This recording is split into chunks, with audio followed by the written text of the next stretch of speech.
The Drive with Tim Donnelly here on 99.9 The Fan continues. Joining us on the Heister Automotive Group hotline, KJ Wright. He is not just a member of the media now, because he's joined us on this side hosting the KJ All Day podcast, but you remember him from his time as an 11-year NFL veteran, Super Bowl champion, Pro Bowler, out there in Seattle mostly, did get a year in with the Raiders also. KJ, thank you for taking the time. I want to – appreciate it. First of all, the Panthers are playing Seattle in Seattle, and I feel like there's still a little bit of like the reputation that you guys have when you go out to Seattle. When did the Legion of Boom end, or do we still pretend like it's still going on? It doesn't exist anymore. I love this team. I love this defense, but that era is long gone. And it honestly ended, I can't lie. It was one year. It was 2017. We lost Cam to a career-ending injury, unfortunately. We lost Richard Sherman to an Achilles tear, and both those guys just in an instant just left. And so once really Cam left and Sherman, that's when it all fell apart. And so what we did was so special. It was so fun. We're celebrating. I don't know if you know this or not, but we're celebrating our 10-year reunion this game in Seattle. So that place is going to be rocking, and all the fellas are going to be together. And so it's going to be a really, really fun time. But the Legion of Boom was a special moment. Okay, is that a little bit of a disrespect thing? Like in college or in high school, when you schedule like your homecoming, it's against a guaranteed win, right? You don't want to have the reunion at a loss. Is that a shot at Carolina?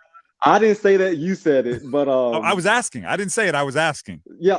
I think they did pick that game. You know, it's a rookie quarterback. They're rebuilding. It should be loud and popping. And so, yeah, this is our homecoming game. So we got to come out with a win. You know, there's upsets on homecomings. We can't forget that. But they did pick this game for a particular reason. KJ Wright, longtime NFL veteran linebacker, joining us here on the Heister Automotive Group hotline. Let's talk. I mean, you mentioned it, right? And I feel like defensive players, they get to it fast. You mentioned rookie quarterback.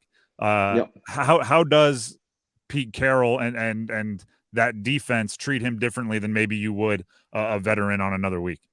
Oh, it's night and day. We just played Matt Stafford week 1, and he the way he was playing back there, you could tell that he has 15 plus years of experience. He was back there poised, making all the right reads, throwing the ball away when he needed to. When I'm watching Bryce Young, obviously the game is going a million miles per hour for him right now.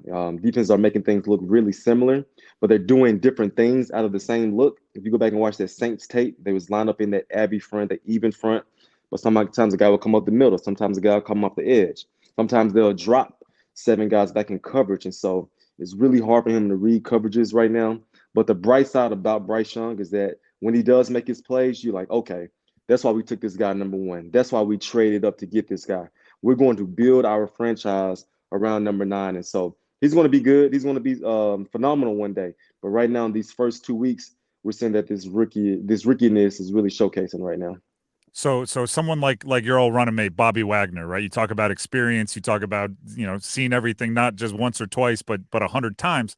What is he doing to expose that rookiness, as you called it, for Bryce Young? He's baiting him. He's like, I know what he's going to do before he even does it. I've watched so much film on him. I know what he struggles with. I know where he wants to go to. Let's say it's 3rd and 6, and I see this formation that I saw on film. Okay, I'm going to wait. And when I see this double follow that he's trying to throw to Adam Thielen, I'm going to rob him. And so, when you watch guys so much, when you've played 12 years like Bobby has, you know what's coming before it even happens, based off your film study and based off the pre-snap clues that you get. And so that comes with time. It doesn't happen overnight. I remember when I was a rookie, I was just out there trying to survive and not mess up. That was my goal as a rookie. Just don't mess up, KJ. But as time progresses, you start to get a feel for the game. You start communicating before stuff happens. And so it's a matter of time for Bryce Young before he gets that figured out. KJ Wright joining us here on the Heister Automotive Group hotline, Super Bowl champion, Pro Bowler. We're talking Seattle, Carolina this weekend. Also, check out his KJ All Day podcast. He'll have Cam Newton on next week. So I know all the Panther fans will be excited for that conversation. Just based off what you're talking now, I want to hear you guys, right? The legendary mic'd up with Cam Newton, where it's, oh, you've been watching film too. All right, watch this, right? Like hearing the linebacker and Cam Newton go back and forth. I'll be tuned in. And you know what I really want to go with Cam Newton is like the era that we had going to Carolina, those guys come in here like that was a battle. The biggest rivalry was Seattle, San Fran.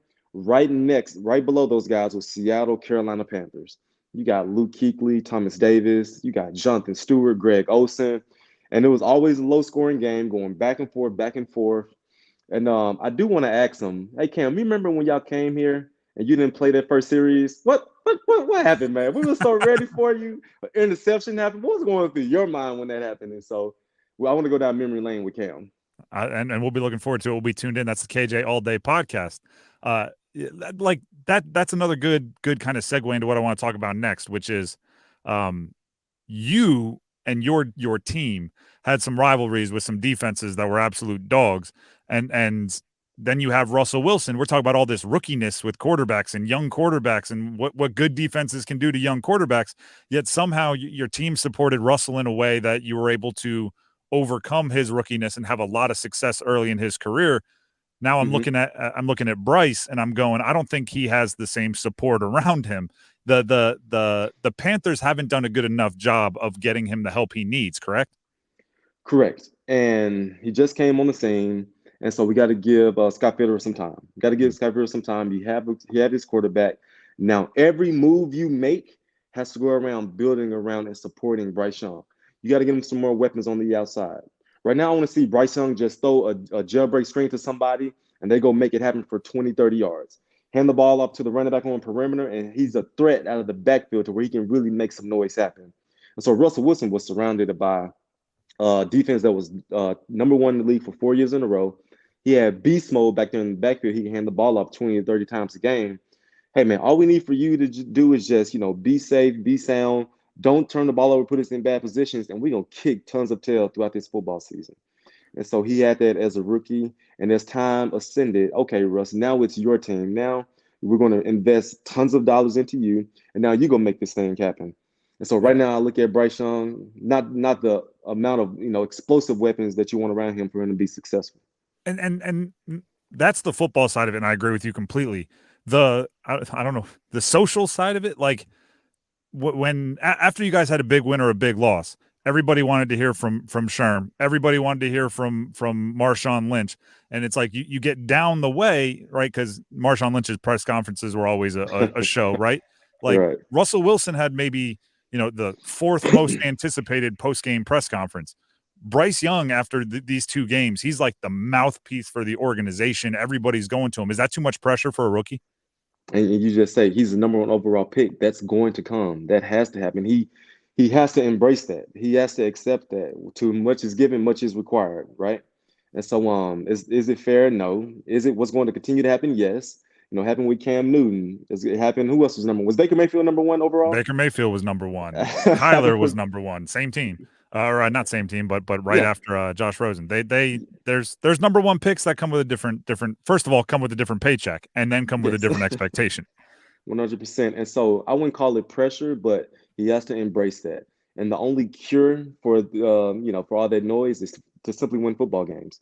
Put your team in a position to win football games, and the noise will start to slowly die down. And so right now he's going to be all eyes are on Bryce Young. And we're talking with KJ Wright here, Pro Bowler, Super Bowl champion, longtime Seattle Seahawk, part of that Legion of Boom defense.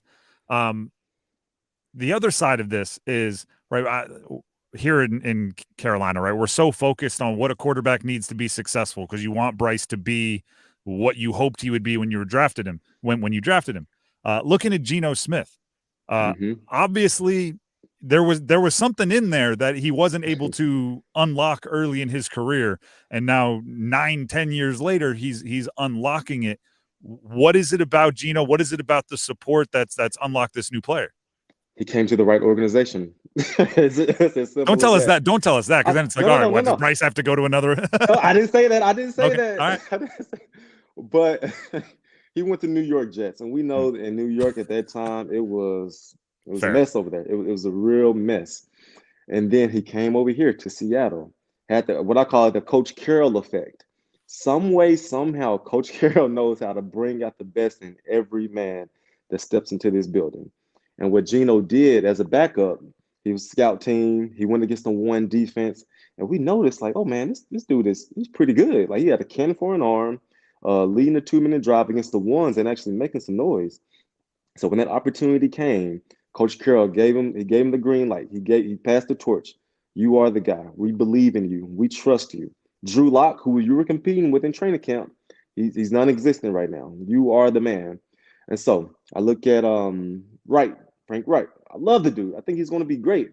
He's got to continue to pour life into Bryce Young. Just support him, just hype him up, build him up. And in due time, we're going to see that Bryce Young is the man, and we took him #1 overall for a particular reason.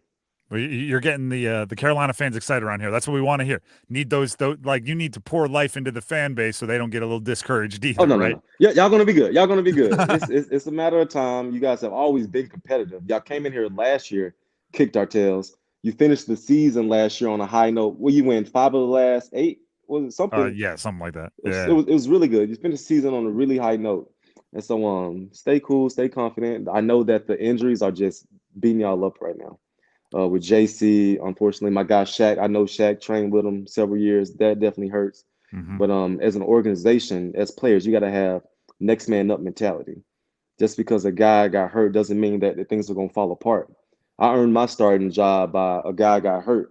I stepped in. I didn't give it back to him. You know what I mean? Yeah, And 10 so years later, you're still chilling. exactly. That has to be the mindset of the organization. And Frank got to preach that to the players. Next man up mentality. We should not drop off. Keep this thing going, and let's just really take off. Check out KJ's podcast, KJ All Day, everywhere podcasts can be found. Cam Newton will be joining him next week. KJ, we appreciate you for taking the time, and I would say good. Normally, I tell my host or my guest good luck, but not this week. After that, good luck to you and your squad. I got it, man. I appreciate it. Thank you for having me.